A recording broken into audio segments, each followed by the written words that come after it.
invite Claire Orland and Laura Beth Martin to the stage, please? And also, can I also invite Thomas Borland to join them on the stage, please? Tom's going to present the certificate with the chickens.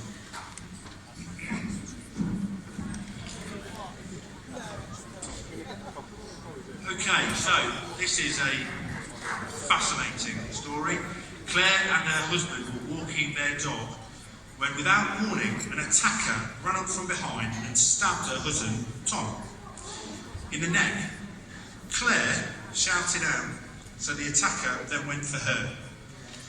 But she struggled free and he ran off. Her husband was in serious trouble. He had both his jugular and his carotid artery had been severed and he was bleeding profusely. Claire tried to stem the bleeding but could not contain the flow. Laura, who is a midwife, was driving by and stopped to help, immediately realising the severity of the injury. She took over from Claire, trying to control the bleeding.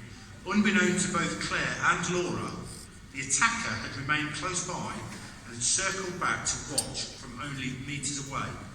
Laura called her son to fetch clothing from the car to use as a dressing and relayed instructions via a bystander to the emergency services, making it clear that the man had very little time left. That man being Tom. Conditions were difficult. It was dark, it was raining, the road was busy, and a crowd had begun to gather. Tom was losing consciousness, and Laura tried to keep him alert. It took 11 minutes for the paramedics to arrive, and they quickly declared it a time-critical incident and alerted the hospital.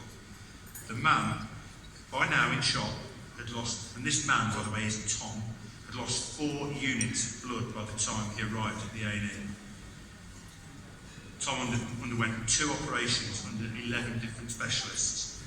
Thankfully, we have caught the attacker and he's been charged with attempted murder.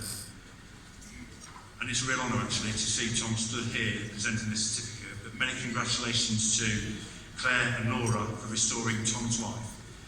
The Chief Constable is delighted to present you with your honorary testimonial of inscribed parchment certificate. And say that after I've been speaking for